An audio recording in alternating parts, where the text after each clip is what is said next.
come to you with only karate, empty hands.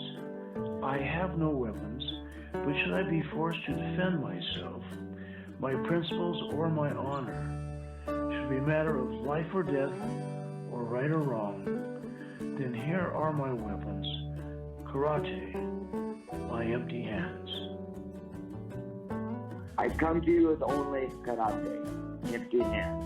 I have no weapons, but should I be forced to defend myself, my principles, or my honor, should it be a matter of life or death, of right or wrong, then here are my weapons, karate, my empty hands. I come to you with only karate, empty hands. I have no weapons, but should I be forced to defend myself, my principles, or my honor, should it be a matter of life or death, of right or wrong, then here are my weapons, karate, my empty hands. I come to you with only karate, empty hands. I have no weapons, but should I be forced to defend myself, my principles, or my honor, should it be a matter of life or death, of right or wrong, then here are my weapons, karate, my empty hands. I come to you with only karate, my empty hands. I have no weapon, but should I be forced to defend myself, my principles, or my honor, should it be a matter of life or death, right or wrong, should hear my weapon, karate, my empty hands. I come to you with only karate, empty hands. I have no weapons, but should I be forced to defend myself, my principles, or my honor, should it be a matter of life or death, of right or wrong, then here are my weapons, karate, my empty hands. I come to you with only karate, empty hands. I have no weapons, but should I be forced to defend myself, my principles, or my honor, should it be a matter of life or death, of right or wrong, then here are my weapons, karate, my empty hands. I come to you with only karate, empty hands. I have no weapons, but should I be forced to defend myself, my principles, or my honor, should it be a matter of life or death, of right or wrong, then here are my weapons, karate, my empty hands. I come to you with only karate, empty hands. I have no weapons, but should I be forced to defend myself, my principles, or my honor, should it be a matter of life or death, of right or wrong, then here are my weapons, karate, my empty hands. I come to you with only karate, empty hands. I have no weapons, but should I be forced to defend myself, my principles, or my honor, should it be a matter of life or death, right or wrong, and here are my weapons, karate, empty hands. I come to you with only karate, empty hands. I have no weapons, but should I be forced to defend myself, my principles, or my honor, should it be a matter of life or death, of right or wrong, then here are my weapons, karate, my empty hands. I come to you with only karate, empty hands. I have no weapons, but should I be forced to defend myself, my principles, or my honor, should it be a matter of life or death, of right or wrong, then here are my weapons, karate, my empty hands.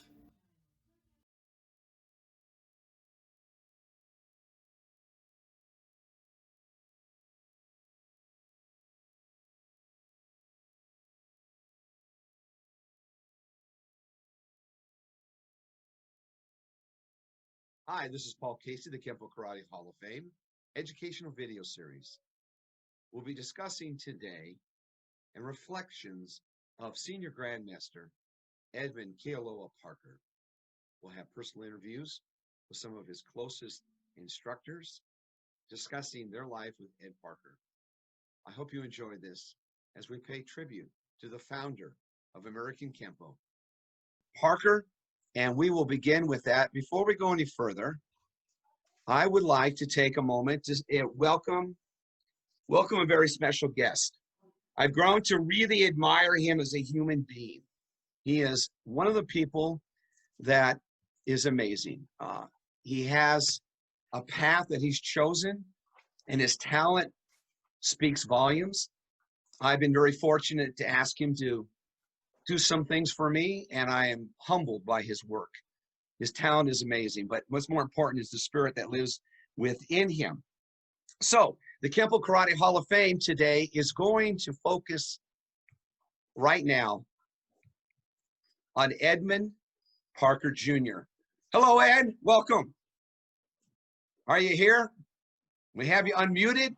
Yeah, I'm unmuted now. Oh, God bless you. Thank you so much for taking time out of your day. I know that you have so many projects and whatnot, and I'm really grateful that you would come on here and say hello to everybody, because they all are our friends. We're all part of that big family, and every time I've had a conversation with you, sir, it's always been very rewarding. So I'm going to turn it over to you. You like that? How was that for a segue? Yeah, that. Okay, well, I guess I'm late for the party because I've never seen one of these before. So, in fact, this is the second time I've been on Zoom. We're on Zoom for church this morning, so we just figured out the Zoom button.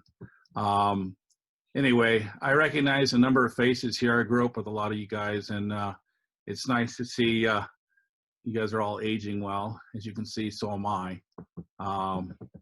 No longer the little kid that ran around the internationals. Not at all. Anyway, I don't know what else to say other than the fact that it's nice to see that you guys are keeping my dad's flame alive and adding to it your own passion and energy into this community and the industry. It's an honor to have been influenced by a lot of you. I've taken lessons from some of you and definitely been around the community most of my life. I left the Los Angeles area, and I live in the middle of nowhere. The only thing that'll attack us out here is moose and deer, maybe a mountain lion, but no need for Kenpo up here. Just a great place to write books and do artwork, and so it's nice to see a lot of your faces, and thank you for honoring my father and keeping his legacy alive and putting your own stamp on it. All we can do is be influenced by our teachers, and we have to stand on our own 2 feet and do our own thing, and glad to see that that's what's going on. Anyway, there's your salute. Thank you, Ed. Turn the time Before we back go on any to you. further, would you introduce your wife? We've Oh. seen so many videos and photos with her, and the energy between the two is so good. Why don't you take a moment and just have her come on over for a second? Hello, honey. How are you? Hi, I'm It's well. so good to. Thank you. We just, I have to say, in all the posts that you have up there with you and your husband, it is so optimistic, so positive. It's a breath of fresh air, because usually social media is a cesspool. And I don't have to explain that to any of the people that are here. We all know what we're dealing with, but it's more obvious now in our agendas. And grateful for you and your husband for taking this time. It really means a lot to the Kenpo family that you're a part of it, and we welcome you, and we're glad you're there with him. And She actually knew my dad. for the Christmas year. She actually knew my dad back in 1975 when we first met. Her family was adopted by my family back when they were still teenagers. And anybody remember my friend Chubbs? He was always at the internationals. It's his cousin. So this is my wife, Bear. Bear, can you tell us what was it like meeting Ed's father? Oh, he was warm and loving. Our family had carte blanche in their home. Ed Sr. let us park our Volkswagen Bug on their hill so that we could jump start it, pop the clutch. He loved us like his own. So how was he at his personality, as his comic side, his fun side? Gosh. Well, we were teenagers. So he was a little scary because we were always doing pranks. We were always getting in trouble. So it was a little scary. There was once I was hiding in Ed Jr.'s closet. Well, he got in trouble downstairs, which was fun. But with the Bear Kids, he never gave us heck. So it was great. Were you ever privy to him playing the ukulele and singing? I didn't hear that. I didn't know that side. Unfortunately, I wish I had. It was a blessing to hear him. He was in the same college program as my father at the same time, and my father was a professional musician, so I heard a lot about his musical abilities. Thank you so much, Mr. and Mrs. Parker. We appreciate you coming on. God bless you. Continue to post those wonderful photos that you guys take. They're great. I see that. And Edmund, I know you have a lot of projects coming up. I encourage people to reach out to you if there's something of interest. You guys can. I'm no different than my dad. My dad taught me to stay busy at all times. And if he was still alive today, there'd probably be another 40 books printed and published. So, I'm working on my own series of books right now, along with my wife. And, the apple doesn't fall far from the tree in terms of work. And, we just, get busy living or get busy dying. And I don't believe in death yet. So we are honored. Thank you so much. I really appreciate you sharing that with us. That means a lot. So let's go now. I'm going to go to the front. I'm going to go up here, switch it all out, go to me. And there's a reason for it, folks. Let me get here, and then we're going to get through everything. Okay, so now I'm going to do something very special. I'm going to share something with you. I was speaking to one of the people I really respect beforehand, and there was two quotes that I found, and I always like to refer to Mr. Parker's books as a source of inspiration. And obviously, your father, Edmund, gave you a lot of recognition and his acknowledgement here for the typesetting, the layout, and the graphic talents in designing this thing. So there are two quotes in here that I think are relevant to today, and I'm going to share that with you before we go. The first one comes out of the Zen of Kenpo, page 42, and it says, "Time and space may separate us, but not the thoughts and memories that bind us. Time and space may separate us, but not the thoughts and memories that bind us." And the second quote that I have in here, and this is truly a Parker quality, a very important quality. "I can" is not as convincing as "I did." So be good. All right, Mr. Brock, where are you, sir? Well, I can't pull the picture up. But if you can hear me, that's all you need, right? Sure, we can see you. You can Hello, see me. Mr. Brock, go ahead. I can't see you guys, but my first recollection of meeting Mr. Parker was at the Long Beach Internationals. I was asked to be a scorekeeper and timekeeper. I was a white belt. And it was like 1970, 71, one of those. And I worked with one of the Boardman brothers. I don't know if you remember them, but they were pretty good fighters and martial artists themselves. I forget their name. I just remember it was called the Boardman brothers. But anyway, so I was a timekeeper, and I met Mr. Parker, and he was just so gracious to come over, even though I was just a timekeeper, scorekeeper, and introduce himself. I just thought that was pretty awesome. And so I fell in love with it, and I was so grateful to have such great teaching and motivation and be part of this Kenpo family. I really feel like just a second generation compared to all these great guys on this screen here. Legends, Cecil Peoples, and Dennis Conaster and Paul Dye and Robert Temple, all these my favorite people of all time. So it was just great. I know. I don't know if you want to hear this one little war story. Bob White and I were kind of upset because our brown belt teams were going to fight each other, and they weren't going to let us on stage. And then we kind of argued about it. So Mr. Parker came over and put his hand on both of our shoulders, like right around our collarbones, and almost broke both of them, I think. I said, listen, no one tells me how to run my tournament. We said, okay. So he goes, but I tell you what, I'll let you fight. So anyway, so it's an honor to have both of our teams up on the stage, and Bob White's team, of course, won. But anyway, we won a lot of fights ourselves during our days. But anyway, it was just great to be involved and know Mr. Parker. What a great man. What an inspiration he is, and still today, it's amazing. Thank you, Dave. Really appreciate it. Let's jump over there to Bob White then.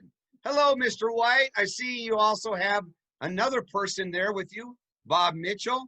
Hello, gentlemen. Welcome to the Kenpo Karate Hall of Fame, Reflections of Senior Grandmaster Ed Parker. Why don't you, both of you, share a brief story or thoughts? Go ahead, Bobby. Well, I've got kind of a crazy thing. Mr. Parker, this is something that happened years ago during the Four Seasons tournaments. And 2 tournaments in a row, he'd come to the finals. That's when we had the finals at night. And so I'm in the back room. I'm in the locker room warming up, and Mr. Parker comes back there. And he starts giving me a little tips on what to do. And I believe I was fighting Darnell Garcia that night. And so he starts slapping me around. And by the time I got out there to fight, I was already beat up. But he was really good at motivating a person to fight. He knew that my best weapon was intimidation, and he always told me, he said, don't take no prisoners. That's what he used to tell me. What do I do, Mr. Parker? He goes, don't take no prisoners. And what do you mean by that? He says, well, listen, you've got a great weapon. Your intimidation, people think you're crazy, go along with it. And so it was, but he actually, I beat a lot of guys that were much better than me. They had more technique than me, but I used to get into their heads. And he was a great motivator as far as taking what the abilities that a person has and really putting it in their mind to use that motivation of just a few things that they might have that they do great. He had never had a closed mind to anything. And that's it's amazing.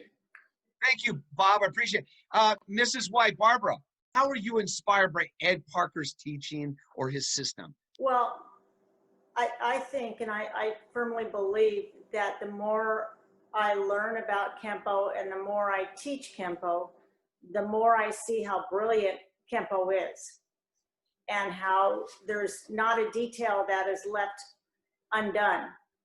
And it impresses me. It's astounding to me, the depth of this system. And I learn that every day.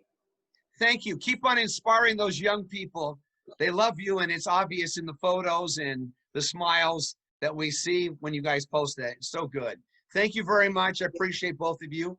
Dr. Totten, how are you, sir? Very good. Just unmuting myself here. Well, we're going to pin you up. And Edmund, good to see you, my friend. I every time I would go go to the Parker house, Mr. Parker would take me upstairs to your room, and you're in there doing your thing. Always doing those computer graphics, and of course now you're a true master of that. So always good to see you, and Bear. Mr. Parker, as we all know, was a remarkable human being, and he never stopped growing. He always kept exploring and innovating and never was one to be satisfied with the way things had been. He was a true innovator. And he said that sometimes they got him into a lot of trouble in the martial arts world because, a lot of the traditionalists, they don't like things to change so much. But Mr. Parker was all about change and about innovation. But at the same time, he treated everybody so well.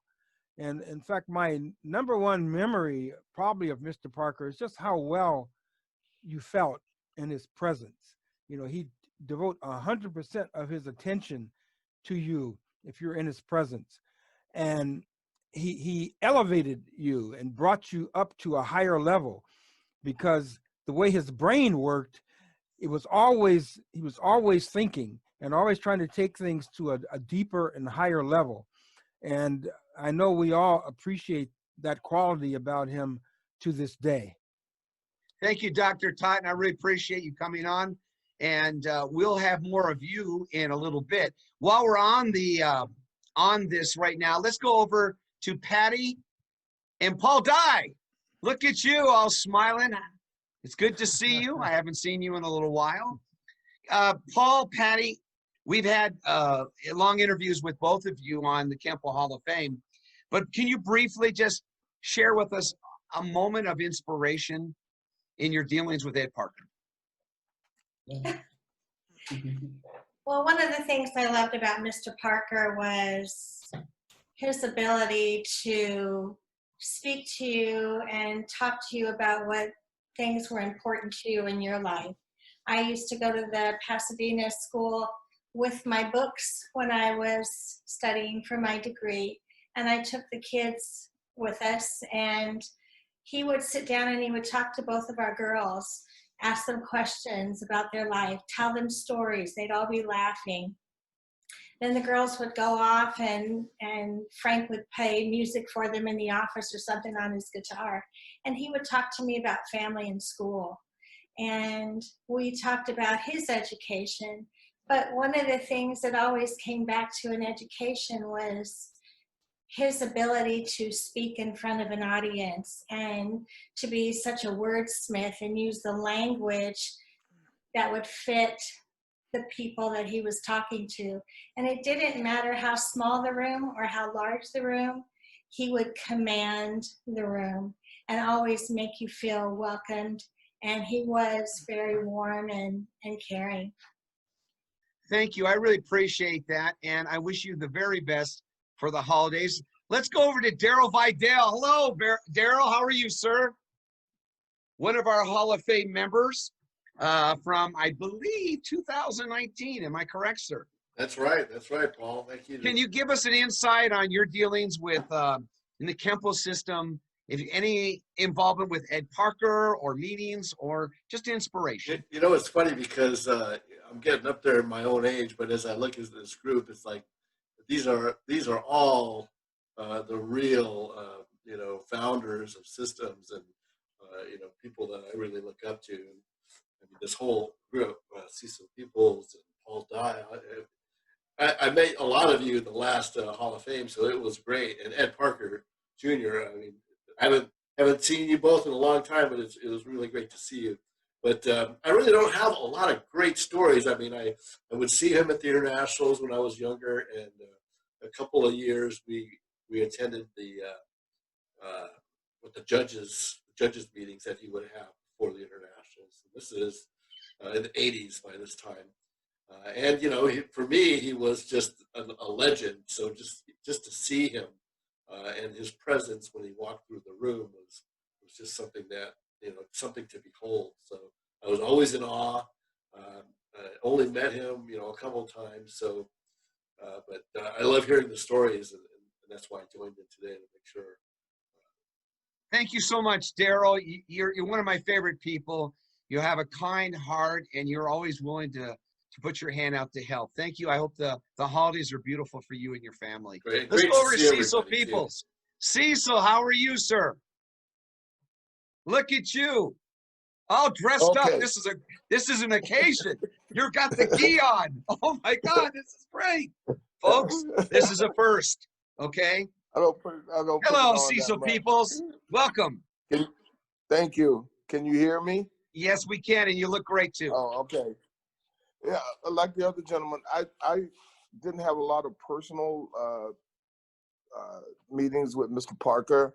All my stories and things that I hear about him came through my instructor, Grandmaster Bill Riyosaki, as well as Grandmaster Steve Muhammad. When I fought in the internationals, tell you a funny story. We went to Mr. Parker and we said, we got trophies. We want to get money like some of the other tournament people started to give money away. So the next year he gave away money, and I won first place. And I went up. I wanted to get my international trophy. Like I wanted that. And he said, "No, you can't have one." And I said, "Yeah, but I won first place." He said, "Yeah, but you said you guys wanted money.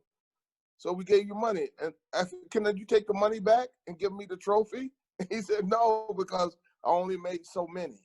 I only got so many. So you guys wanted money, you got the money, and you can't have the trophy." Damn. So did you bargain for one later or what? He wouldn't change his mind. He wouldn't change his mind. And he would not let any of us have a trophy. We got the money, and that was it. Did you go back the next year again and fight and say, "I want the trophy this time"? No, but then I had started doing kickboxing, and so I did it. The next time I went, I was there just visiting. I didn't. I was mad because I didn't get a trophy. And my friends that have those trophies, some of them have many, many, many. I have a friend here with me now. He got 4 of them, and other people had 8 of them. And the one time I get the trophy, I didn't get it because we demanded money. You can't demand a lot from Mr. Parker, but we asked for money, and he gave us the money, but no trophy. Wow, and where's the money now? The money now, it didn't even last the rest of the day. Oh, Lord. So, yeah. You're funny. Cecil, you're one of my favorites. You always bring such a joy and pleasure. It's good to see you. And My we wish you pleasure. the very best for the holidays. I look forward to seeing you next year's event. And I know you'll bring somebody very special to that event. God bless you. Now moving over to one of my favorite ladies, Melissa Watson-Himes.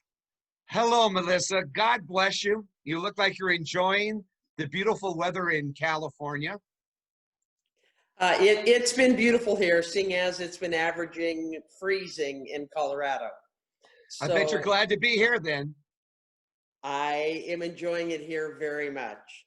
I just wanted to say that, when Joe first started studying with Mr. Parker back in 1952, Bronislaus Caper brought him in to meet him. And first of all, let me thank you for posting a picture of Joe with Nick Adams and Mr. Parker. That was very kind of you.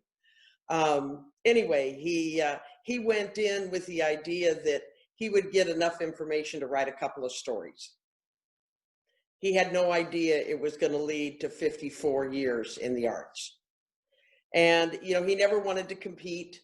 That was never part of where his mindset was. It was more the mental aspect. Joe was very much a mental person.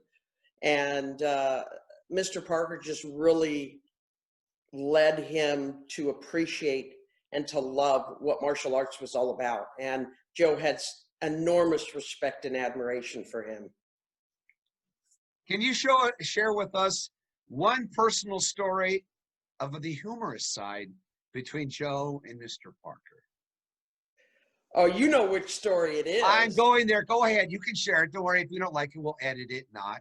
Go ahead. Tell us the story. Well, what it was Joe had a thirst for knowledge, definitely.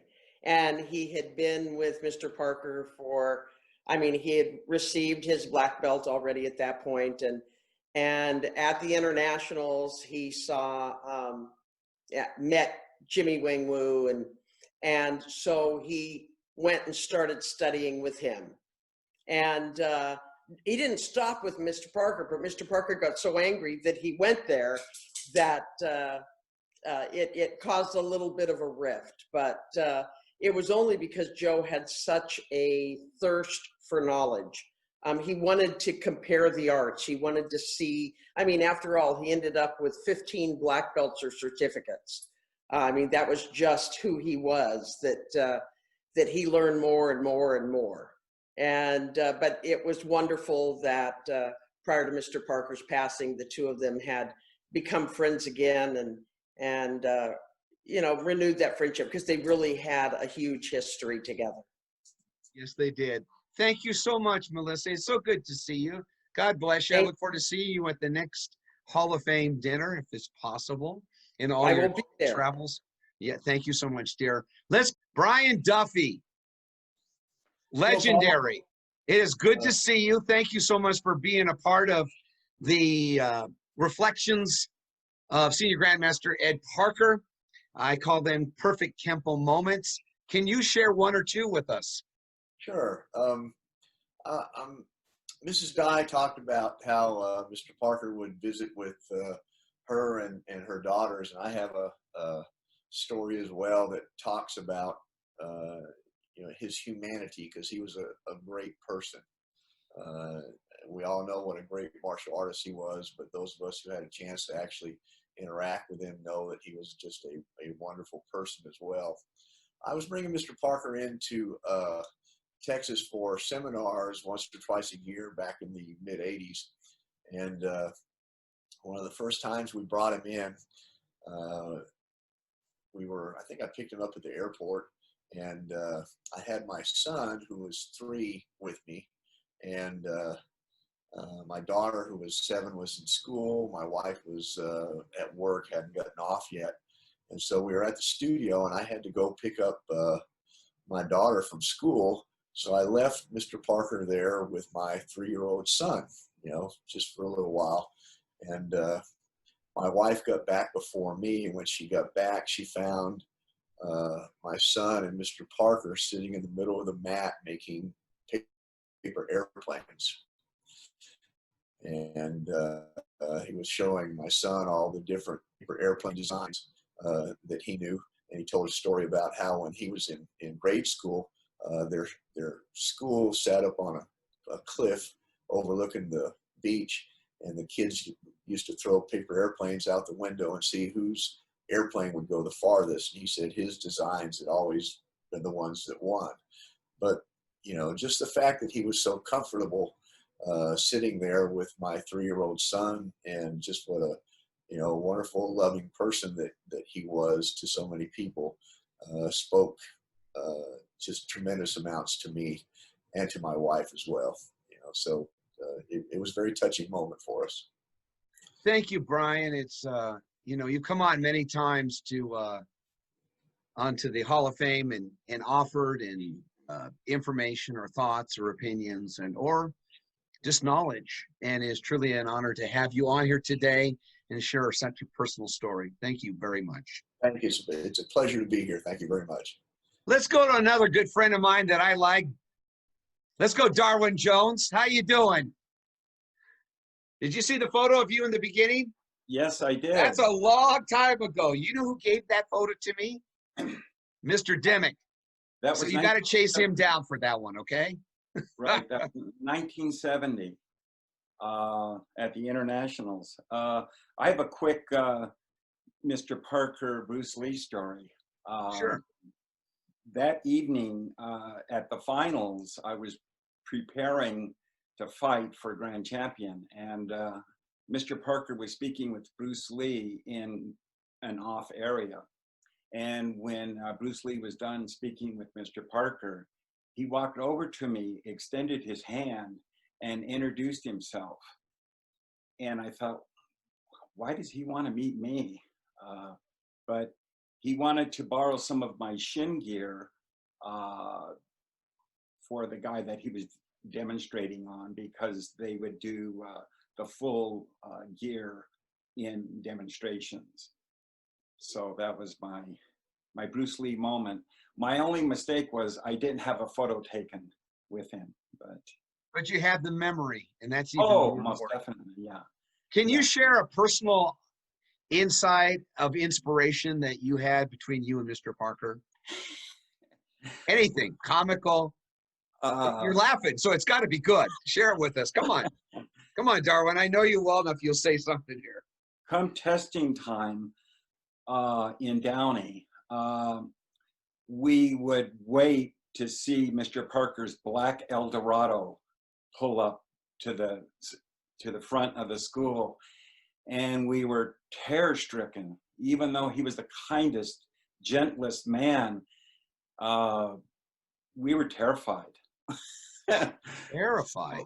Yeah, well, I shouldn't say terrified, but he was very intimidating, and he would sit on the mats in a chair and tilt his head down and just kind of look straight forward at us and not say anything. And then he would whisper into Mr. Dimmick's ear what he wanted us to perform, either, you know, techniques or forms. But yeah, at tournaments, sometimes he would hover by the ring before I had my match, and sometimes just a head nod said 1,000 words if I could make eye contact with him. And that gave me a lot of inspiration to not disappoint him. So yeah, that would be my Mr. Parker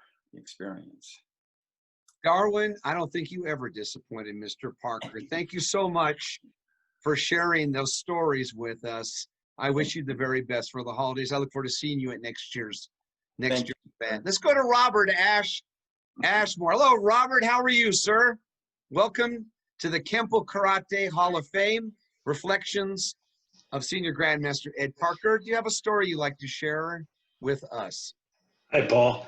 I never actually met Mr. Parker directly, but my instructor, Dennis Harris in Miraloma, California, took lessons with Mr. Parker in Pasadena.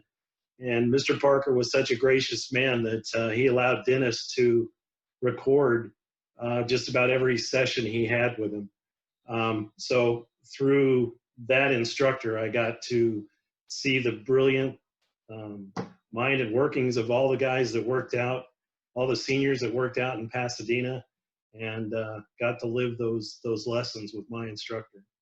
What was the most inspirational lesson that you took away from those encounters, lessons, however you want to categorize it? Right. Something, just something that stands out. Well, I try to interject a little humor.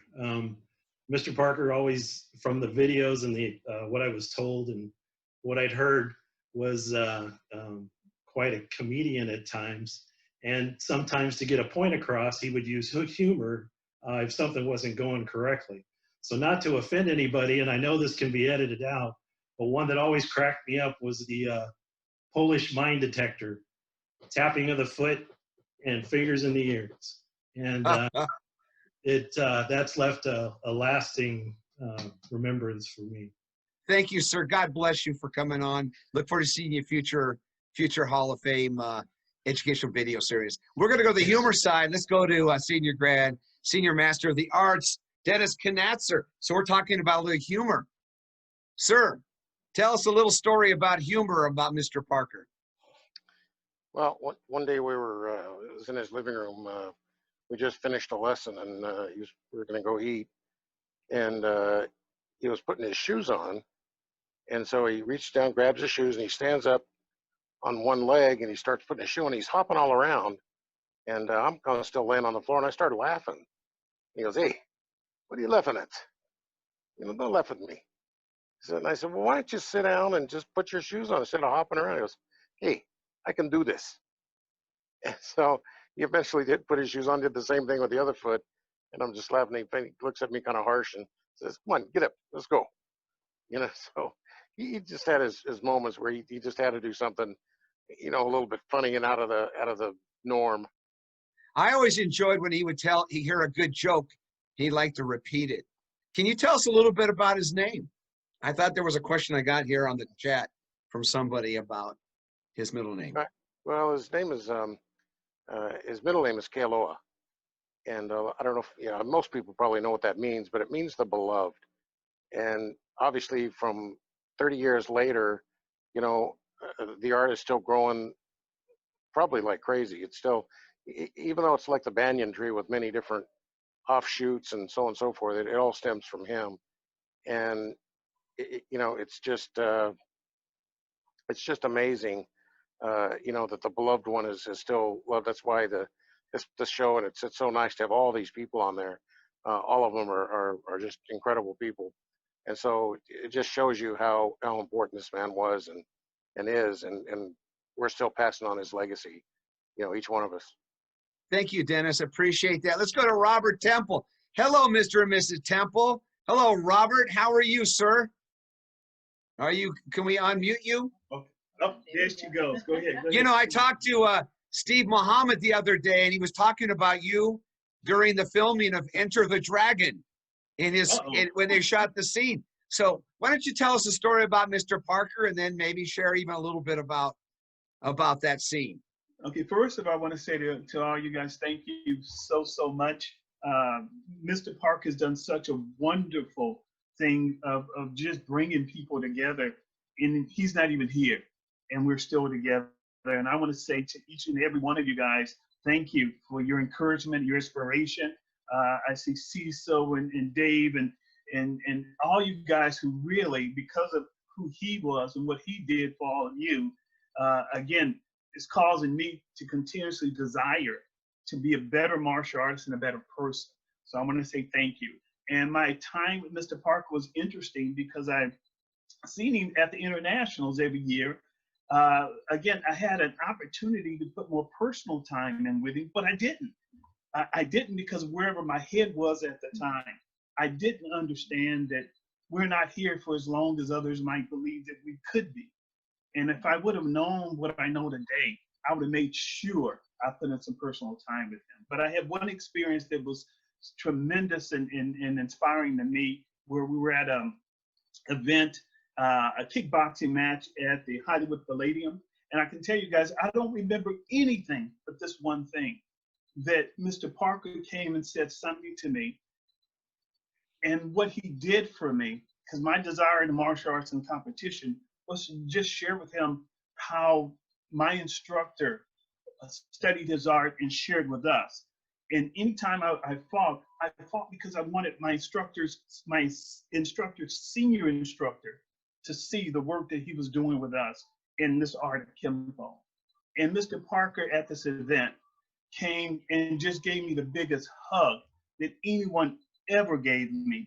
And I don't even remember what he said. I just remember the hug. And from that moment on, I knew he knew something about at least my teacher. And that was a wonderful experience for me. But sharing my time with you all, seeing and interacting with the Kenpo community has been so much of a joy. And now I have the Kenpo community in my home with my wife. Well, it's a pleasure to be a part of this and to see everyone. Most of them, I've heard their names. I never got a chance to meet Mr. Parker. Of course, I started after he had already passed on. But what was very interesting for me, and that sticks out with me, is that I got a chance to find out all these different sides of Mr. Parker, all these different perspectives of Mr. Parker through all the different people that I've met.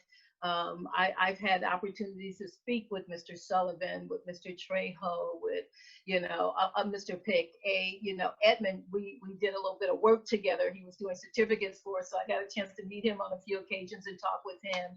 But I just got an opportunity to learn so much about him, and everything that I heard was love. And the thing that he shared that I loved about his art was tailoring it to yourself. As a female martial artist, you're not as strong as even guys that are much smaller than you, but it was a technique. It was to making it your own, to making it effective and make it work. And that I knew came from a very brilliant mind, and I loved it. And I've been a part of it for so many years through my instructor, Brian Hawkins. And it's just been a wonderful experience. And I absolutely relish the times that I've spent with everyone and learning so much about him. So I'm glad to be here today to hear stories and the memories of Mr. Parker. It's a beautiful thing. And thank you so much, Carl, for putting this together. Absolutely. Well, one thing, I guess Robert got the right lesson from Ed Parker. The hugs between you, Robert, and your beautiful wife resonate so much in a room when others are there. And at the last Hall of Fame, it was beautiful to watch you too. So thank you so much. Many blessings to you and your family. You as well. Thank you. Thank you. Let's go to one of my favorite guys. He's from the Bob White School, and you ain't gonna get a better fighter than one of this guy right here. Off the bat, Mr. Jim McClure. Hello, Jim. How you doing? Paul? Good to see all you. Excellent. We finally got together here. It's so good to see you. How you doing? We're doing well. We're hunkered down here in Southern California, so we're enjoying the weather inside, of course. But I have a few Mr. Parker stories to tell. Please share. The first one was my very first tournament, like Dave Brock mentioned, was my very first tournament was the Internationals, and I was a white belt. This was in 1981. And I'm in the ring and fighting, and the energy in the ring at the Internationals at that time, it was just like a buzz, like a beehive buzz going throughout the whole arena. And all of a sudden, there was like a ripple in the energy that came across the floor and got quiet for a second. And I'm involved in the ring, and I look up and I see this giant man with the silver hair walking in with the Hawaiian shirt on, and the energy that you felt was just unmistakable. It's like, wow, that's the master, that's Mr. Parker. It was just amazing. That's the one thing about the character. My first impression of him in the flesh, so to speak. My second impression was, we used to have to go up to his house to buy the Kenpo patches. So we would come up, Bob White, Mr. White would come up from Orange County. He brought me up one time, and it's pretty impressive. As you guys know, you walk into the house, and on the left is the Elvis cape and the glasses and the belt buckle. And then you go to the right in the living room there, and Mr. White sits me down on the couch right next to Mr. Parker. And of course, the subject always went to techniques. And soon enough, Mr. White Parker's got me by the wrist. He's got me in the wrist lock. He's poking me with the big fingers in the ribs. I'm all tied up, and Mr. White's laughing. And then on the way back in the car on the way home, Mr. White goes, "Yeah, that was pretty funny, huh?" I go, "What?" He goes, "What?" He goes, "Oh, that was a total setup. We just do that every time we bring someone up here." So it was pretty funny. Second time, I have another story when I drove up to his house by myself, and Mr. Parker says, "Jimmy, come back in the office," and he takes me in the office, and you can see all the manuscripts in the back behind his desk, and the office was pretty much in disarray from all the writings. You can see just stacks and stacks of 8.5 by 11 paper binders.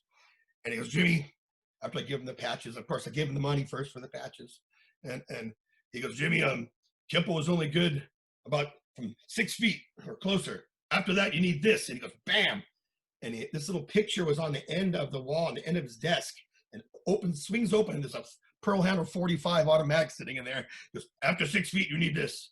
And that was just pretty funny. That was just a good impression that I had. My first class with Mr. Parker, I was an orange belt, and Mr. White sent me up to the Pasadena school. And at that time, at the Pasadena school, 5 swords was an orange belt technique, I believe. For us, it was on the green belt card. And thankfully, I just started learning short form too. And Mr. Parker goes, "All right, everyone, 5 swords." And I guess it was a trial by fire. I kind of learned that technique really quickly that day. So I survived that. I survived that experience. And being in front of him, I was in the front row. He's always grabbing you and jerking you, pulling you around. And it was just a great experience. And I'm so fortunate to have been able to get that experience and actually meet the man when he died so young. And so many people haven't got that opportunity. I just want to say thanks for putting this together. And I appreciate all you guys. Jim, you're always a pleasure. I love talking to you. You're just a fun guy. And trial by fire, we all should know that one. That should be a name of a technique. 12 seniors, I've listed them. They reflected on their life with Ed Parker. I asked them several questions. This will be, their interviews will be, along with this, this Zoom meeting will be edited down into one video, and it will be posted up and released on December 15th. And for those of you that know that date, you'll understand why. For those of you who don't know, that was the day Mr. Parker passed away, but his spirit still lives on with us. And these interviews are amazing insights into the character and personalities of some very important people. Very humbled. And I'm very grateful for one of them that is going to come on right now. just a few seconds. Love to hear what he has to say. He's one of my favorite guys. We're over there with the Hibbens in Kentucky. Hello, Derek. How are you? Where's your dad? He's right there. Right here, hey, there he is, Gil. What a great smile. Everyone say hello to Gil Hibben, the master of the Kenpo, knives, and everything else that can cut you. I figure you can figure you'll probably take something and make it into something that can cut. I know. Look at your son in the background. How are you doing today, sir? I'm doing really good. You look great. We're happy you're here. You know, I really appreciate you taking the time to talk with me last week, and I will air that interview with everyone here. But while I have your son, Derek, here, who I love, he's one of the best. Derek is an amazing man. I mean, his martial arts skills are great, but more importantly than anything like that, Derek is an amazing father. Hello, Derek. Tell us a story about Ed Parker. Well, my Ed Parker story is kind of like how Frank's story is with Elvis.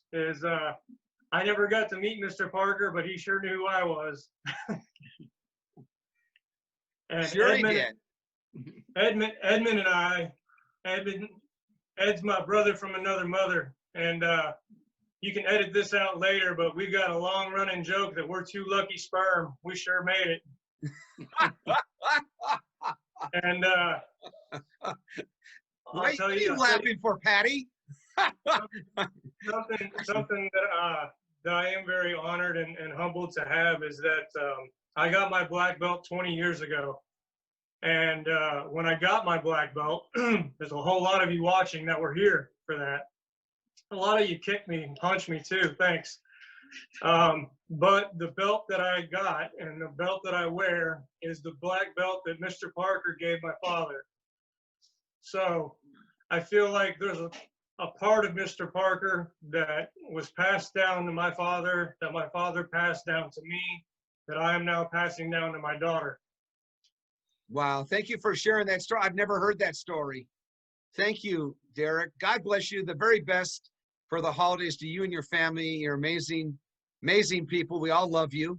You know that. And you're always at the top of my list of talking to people. Thank you so much, Mr. Hibben.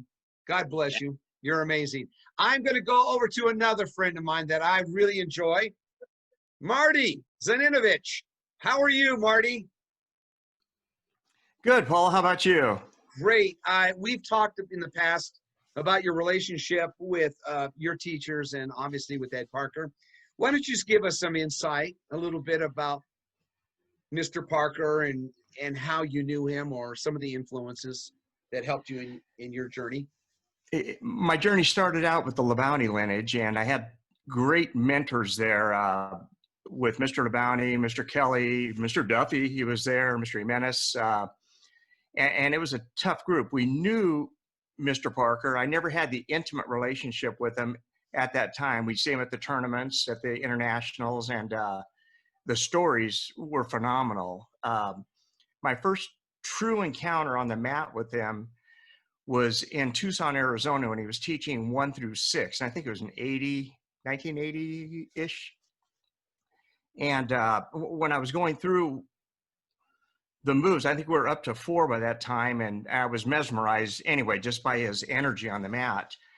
He adjusted me and got me in the right posture, and then he touched me on the face and says, "Looking good, brother," and he walked away. And from that moment on, I had to be, in that lineage, and that's where I started out with Mr. Planas from that day on and forward, and it was tremendous. Mr. Parker was at our tournaments when I threw him in the Fresno area. He came up there one time, and that was an experience just to have him there with everybody, and the stories he told were just, off the chart. It was the greatest experience of my life, and the seminars we got to attend with him was good. And I think Mr. McClure said it best. He said Mr. Parker passed way too young, and the influences that he made and impressions that are still going on from all the teachers I think we learn from everybody, and it's phenomenal with the group that we have to draw from. We have a great family in our Kenpo world here. Well, you train with Richard Huk Planas, and you're one of his students, and you've gone on to train also with Danny Inosanto. Mr. Parker's one of Mr. Parker's black belts as well. So your lineage is unquestionable, and your knowledge is amazing. And I look forward to seeing your book out on knives and things like that that are related. And we look forward to seeing you also at the next Hall of Fame dinner. We're going to go over to one of the other Planas students right off the bat, Mr. Jason Farnsworth.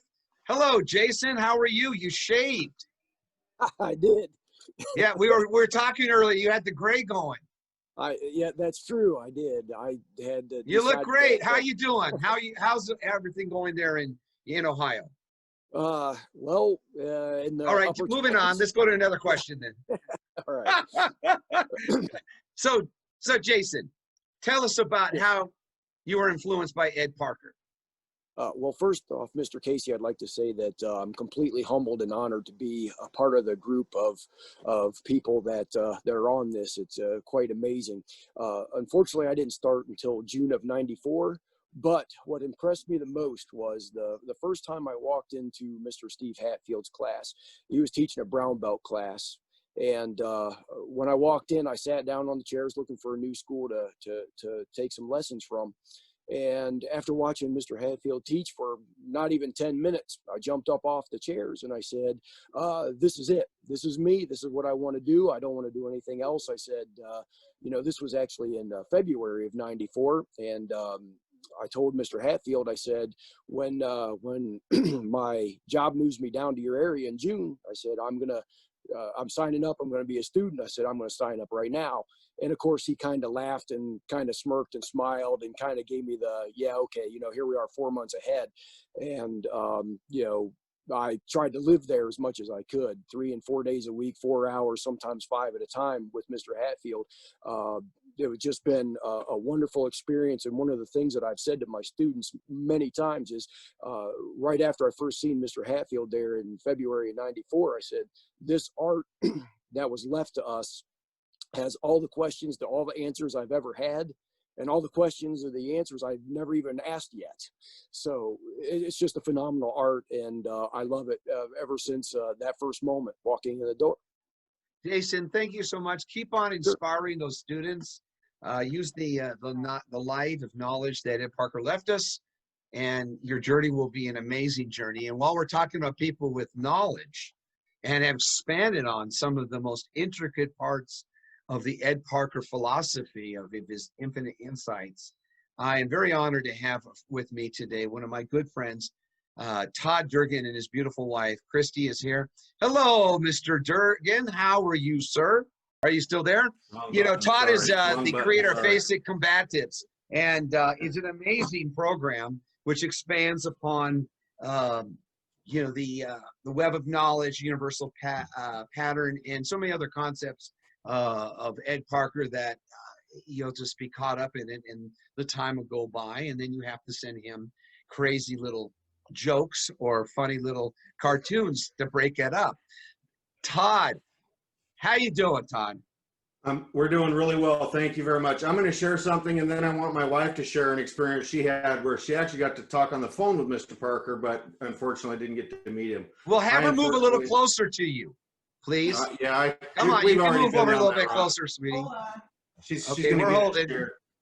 So, but with regard to inspiration and influence, I think for me, and I'm gonna pull a Paul Casey here and give a quote out of the Zen of Kenpo. One of the most inspirational things that aside from all of the multitudes of things that he's left for us to study and research and grow from and with, is one of his sayings out of the Zen of Kenpo is that knowledge is bound when confined to tradition. Knowledge is endless when tradition is bound.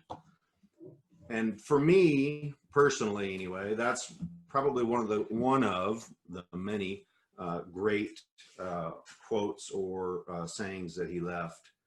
And I want to say also that Mr. Parker's legacy is multi-generational. And because I had an opportunity to meet and hang out with Edmund here in Seattle one time, I showed him my book that I wrote, where I expanded a little bit on the universal pattern, as was, obviously inspired by Mr. Parker. Inspired to do so because I saw that there was so much more to it than what is shared in book 4. And so anyway, I had the opportunity to share that with Edmund, and he graciously encouraged me and said some very gracious, encouraging words. And I wanted to say that, he continues his father's legacy in that aspect. Well, tell him he's right there on the screen. Oh, I know, and I'm watching his reaction. He remembers. We're fact Hopefully checking you there, Edmund. Todd. Okay. Yeah. Cool. So yeah, and unfortunately, in 1990, August of 1990, I was set to go to the internationals, and my big goal was to meet Mr. Parker, the founder of the system. I was going to go compete, and at the time I was in the reserves for National Guard, and my weekend came up, and I had to go to a drill, so my California weekend got canceled. And right after that, I resigned from the National Guard because I decided that it was entirely too interfering with my martial arts journey. But that being said, I'll introduce my beautiful wife, Christy Sandoval Durgan, daughter of first generation black belt Sandy Sandoval. Many of you may have heard of and or know him. And I'll let her share her little story that she was. I don't know if I want to share this story, but. Please, come on. It's family show. So anyway, I came to Seattle to see my dad, Sandy, that I didn't grow up with him. And so I moved back to Utah. And so I had the phone number because my dad had Ed Parker's phone number. So I was like, well, I'm going to call him so I can find out for somebody to train me in Utah. And so I called him, he wasn't there, and he called me back. I was really surprised. And I didn't really know a lot about anything at that time. But my dad really liked Larry Tatum and was wondering where he was, and so I asked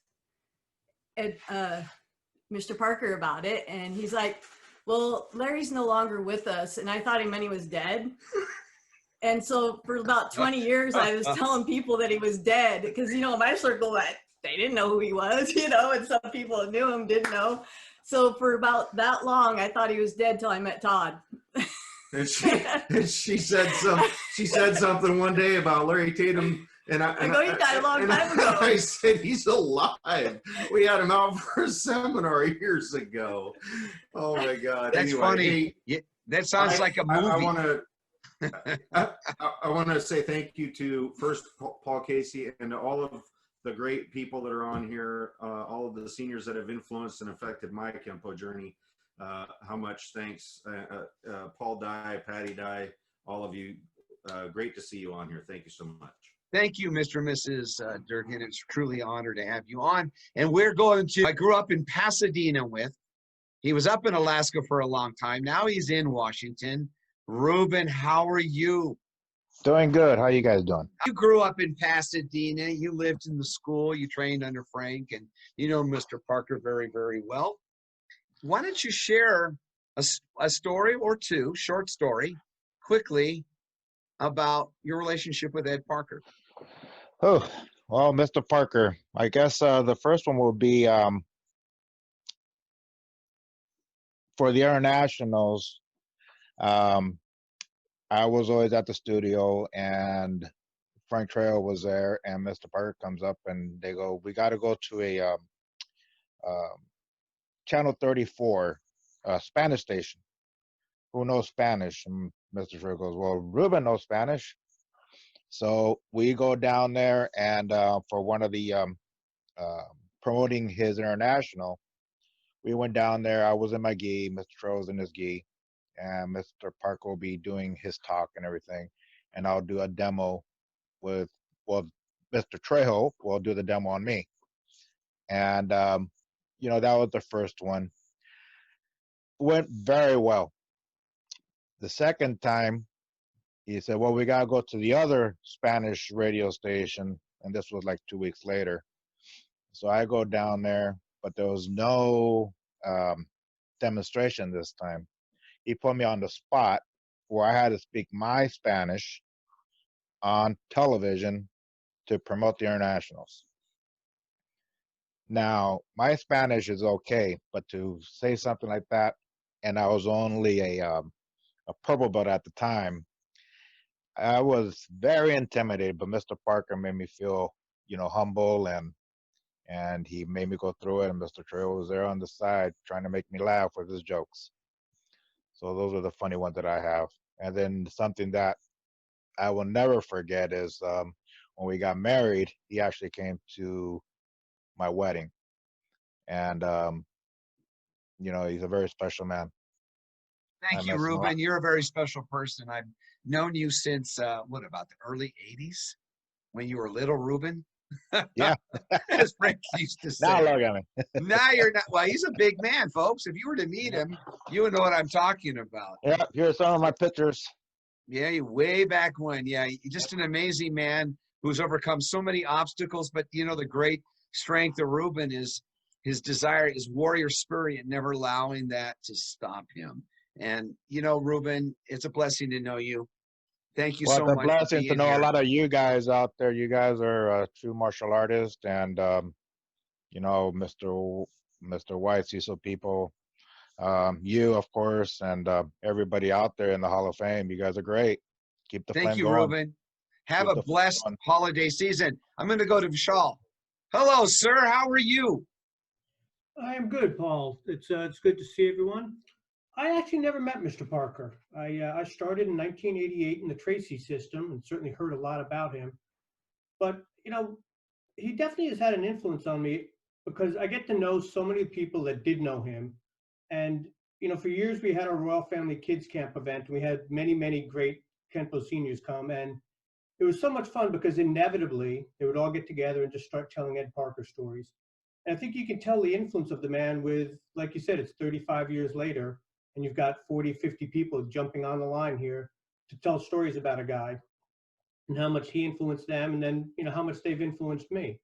I get to work with Mr. White and Mr. Sepulveda and Mr. Dye and Mr. Downey and so many others. So the influence Mr. Parker had on them comes down to me, and then hopefully I can share that same influence on to the people I'm fortunate enough to teach at Mr. White's school. Thank you, sir. Let's leave with one question. What's the most inspirational lesson that you've ever learned from the Ed Parker system? Get your basics right. If you get the basics right, everything else falls into place. And that I think applies to life too. It's more than just karate. Do the little things and the big things take care of themselves. Thank you, sir. God bless you. We'll look forward to seeing you real soon. Many blessings for the holiday. Let's go up here now. I'm going to start inviting people to speak and just to share your thoughts. Let's start with Diana. Hello, Diana. How are you doing, dear? I got you. Look, there's a smile. How you doing? Unmute yourself, please. Oh, you have to unmute. That's all right. It's technology. Hey, can you hear me? Yes, we can now. Share a personal side of how you were either knew Mr. Parker or influenced by the Ed Parker system.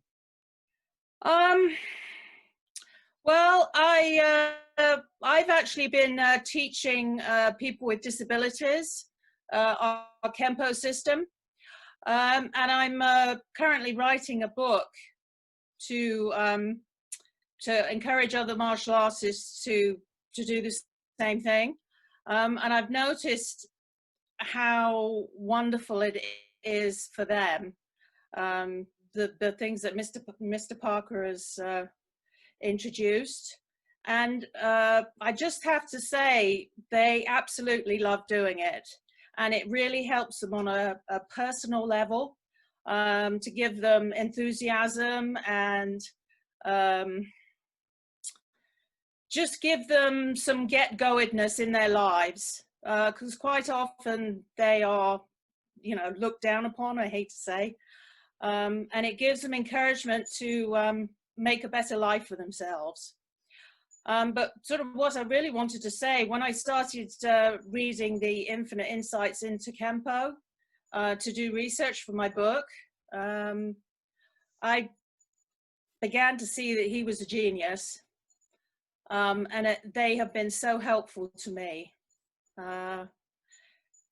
And in my personal life, I think it's made me a stronger, better person. And I used to be very shy.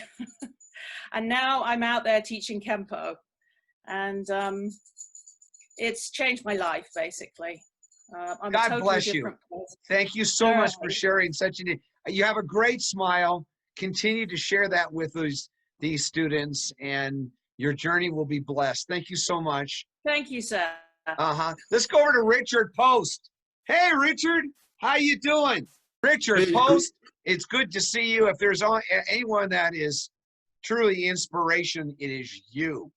From years ago, the challenges that you've overcome and you lead on. Can you tell us, give us an insight into Ed Parker and how he influenced you? Well, for me, it was nice just to see somebody of a large stature be able to move quickly.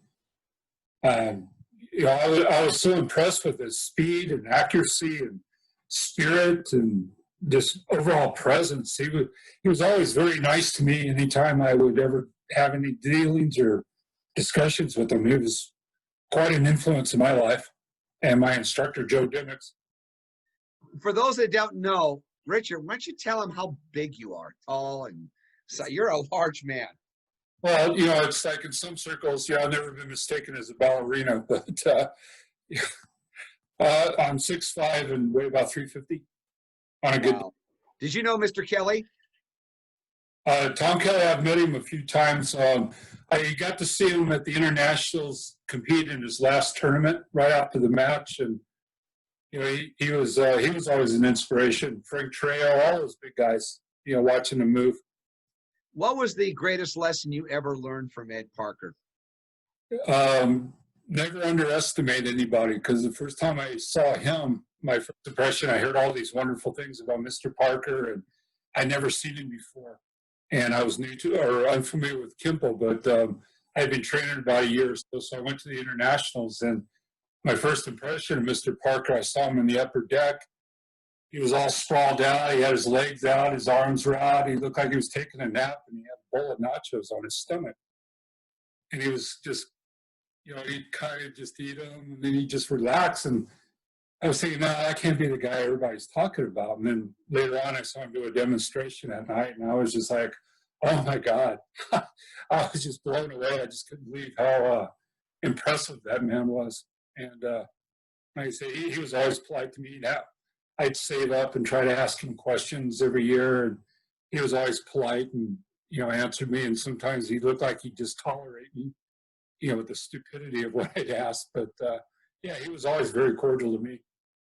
Richard, thank you so much. God bless you. It's such an honor to see you and hear from you.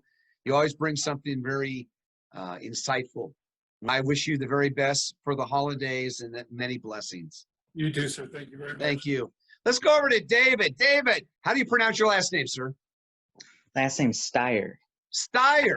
Forgive Yes. me, I just butchered it, and it wasn't 5 swords either. So, No worries. can no you worries. tell us, how were you inspired by the Ed Parker system or by Mr. Parker? Did you ever have a chance to meet him? So I started in '97. Okay. So unfortunately, I never really got the chance to meet him. One of my first instructors, Mr. Joe Palazzo, always told me a lot of stories, a lot of tall tales. Some I think were true. Some might have just been a big tall tale. But just through my college years is really the time that I took to read all the books, watch all the videos of seminars, things like this. And just to see his attention to detail is really what I took away from it.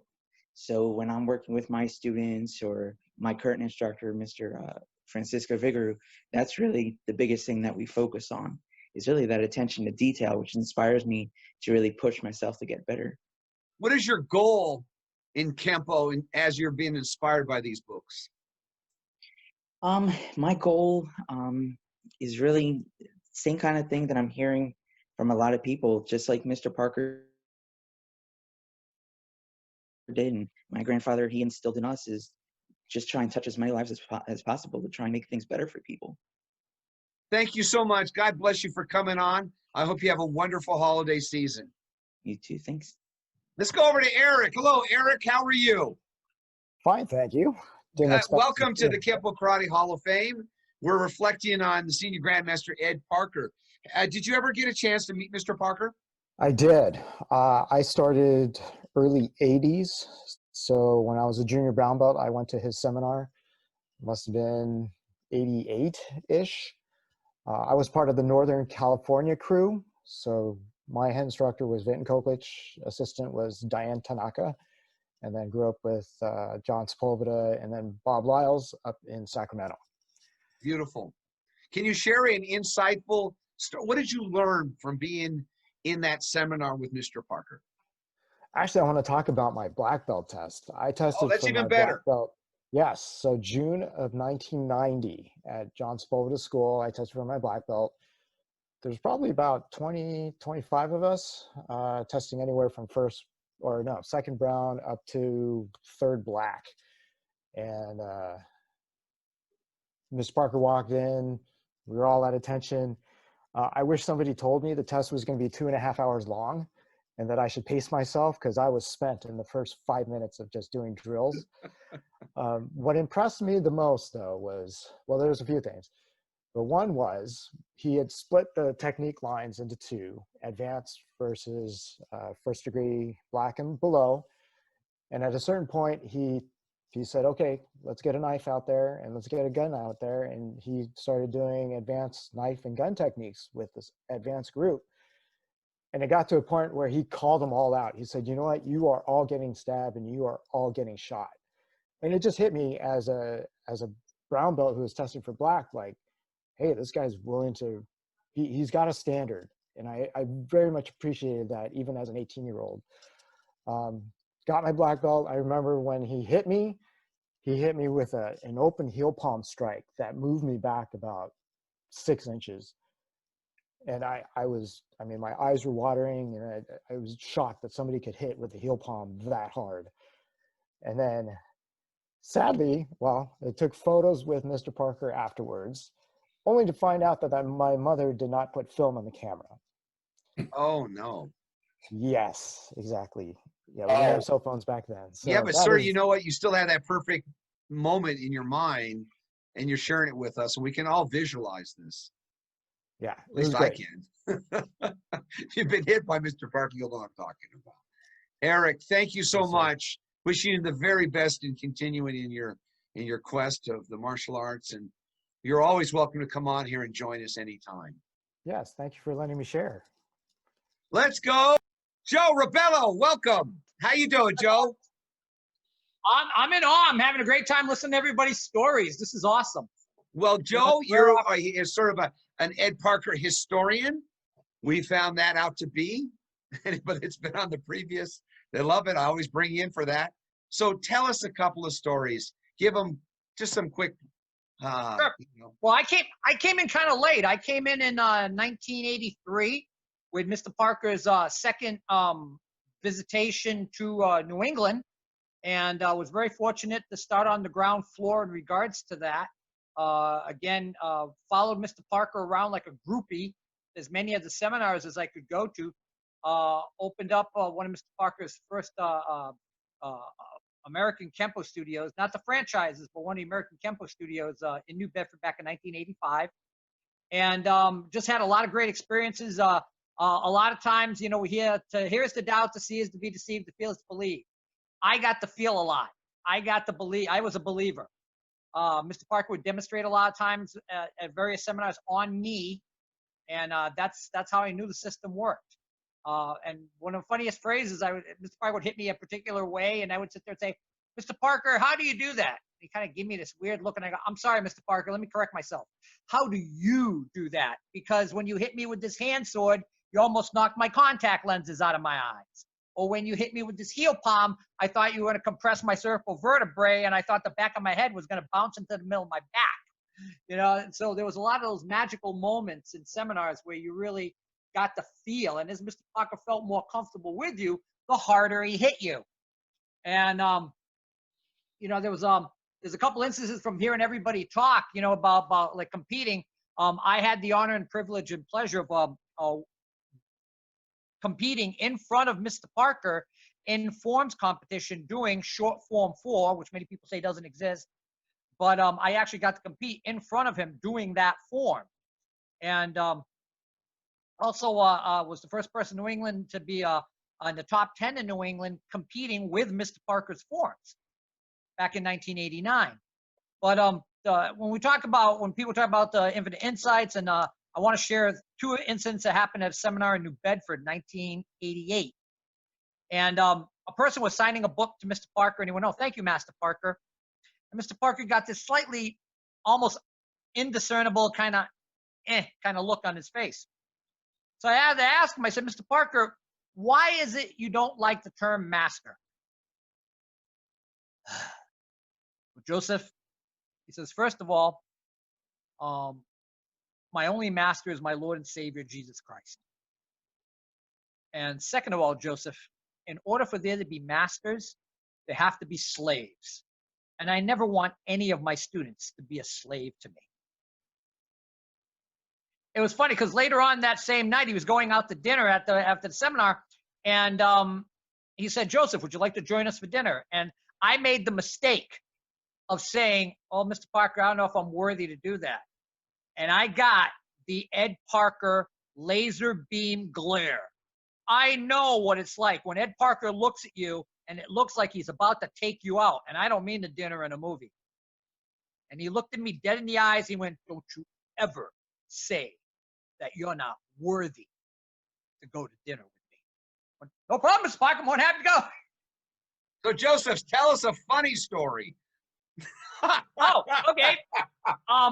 Diana earlier was talking about how she was talking about the Infinite Insight. She was talking about Mr. Parker being a genius. So I asked Mr. Parker, first of all, I said, "Mr. Parker, what were your requirements to be a 10th degree black belt?" He said, "Joseph, when I looked at masters of the art, not just martial arts, but the sciences, Louis Pasteur, Madame Curie, Jonas Salk, Michelangelo, Da Vinci, what do they all have in common? A masterpiece, a piece of work or body of work that stood the test of time." Now, for Mr. Parker, that was the Infinite Insights into Kenpo series. So after that, I said, "Well, Mr. Parker, you're a genius." He goes, "I don't know about that, Joseph." I said, "Why, Mr. Parker?" He says, "Joseph, most geniuses are crazy." Thank you, Joseph. I love hearing your stories. You're always amazing. Let's go to Chad. Hello, Chad Grunlock. It is nice to have you on here. Please unmute your microphone. Welcome There you to go. Can you hear me okay? Hall of Fame educational video series today. Reflections on Senior Grandmaster Ed Parker. Can you share a story or inspiration from Mr. Parker's teachings? I didn't ever get a chance to meet Mr. Parker. I joined Mr. White in the mid to late 90s. And, I had trained previously, but I began to understand and learn about this Grandmaster, Mr. Parker, and it was very different than what I had experienced in the martial arts world.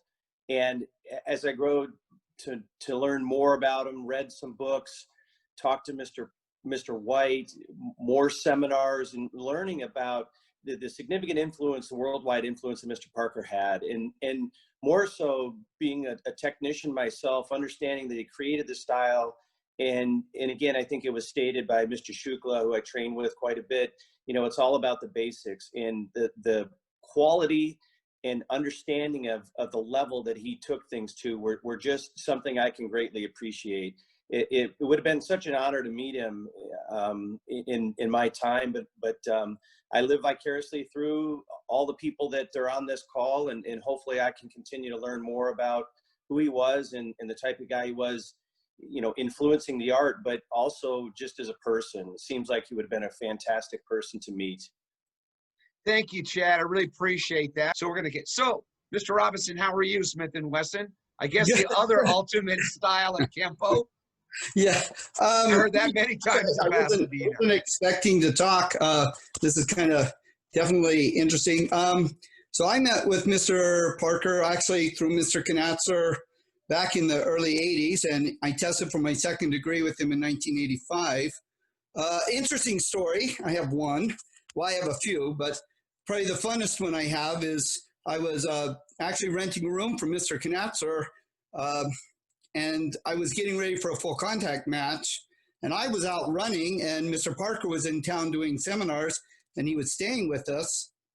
And I came back from my run, and Mr. Parker's standing out on the porch with a blanket wrapped around him, and he was just, you know, enjoying the morning.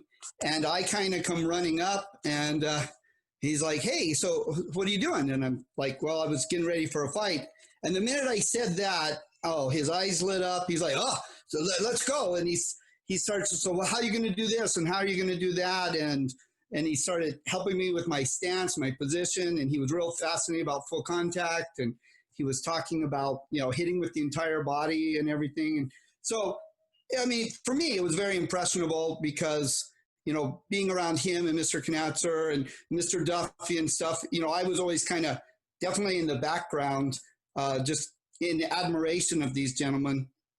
And, you know, then now I'm with I train with Skip Hancock, and it's just sort of the same story. But, you know, like everyone is saying, at that moment, I was his total focus, and he gave me, you know, all of his attention, and it did like he'd known me for years. So it was quite a moment. Thank you, Mr. Robinson. God bless you for sharing that story. We look forward to seeing you in future Kenpo Karate Hall of Fame discussions. You're always welcome. All right. Well, yeah, this is a very cool thing that you're doing, and it's fun to watch. Thank you, sir. Now I'm going to my other friend in the Hibben family, Wes Hibben. Hello, Wes. See, you think you were going to get away. You weren't getting away. No, I figured I wasn't. No, How you doing, Paul? It's good to see you. How's your fiance? She's doing wonderful. How's your dogs? The ones that are here, good. Okay, good. Now, enough with the niceties. Let's get right to the mat here, okay? Tell us a story about Ed Parker.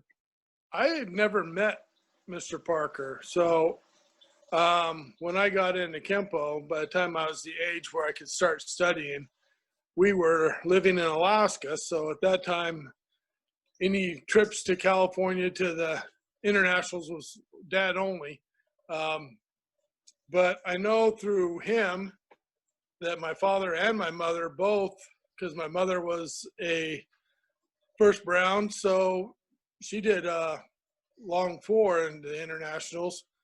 So between my parents, they both have taught a lot of things that were taught to them by Parker, because they had such a close relationship with him. So I know that all the games my dad played with me before I got even old enough to do anything, the grabs, making me think, how are you going to get out of this? What are you going to, he'd get me in a lock. Okay, what are you going to do? Think about this. And he'd make me think to work and understand even at a young age. And I know a lot of that was stuff that Parker passed down to him. Thank you, Wes. You know, I love your family, and you're always so gracious when you take the calls and you share insightful. It's so good to have your dad here with us and continuing success with the Hibben family. Thank you. I guess at this point we're getting toward the end of this meeting. It's more of a love fest here about some people that really were influenced. You know, there's three categories. Those are those that were fortunate enough to have a one-on-one relationship with Ed Parker Sr., those that trained with him, those that had personal relationships with him outside of Kenpo. There's those that had the opportunity to attend seminars or maybe meet him at the internationals, participate in something greater, which was the camaraderie of the martial arts. And then finally, the last people that I would talk about that we've heard from today are those that were inspired by Ed Parker. I'm sort of fortunate because I got to see all of that firsthand. And I am grateful for everybody that has come on here.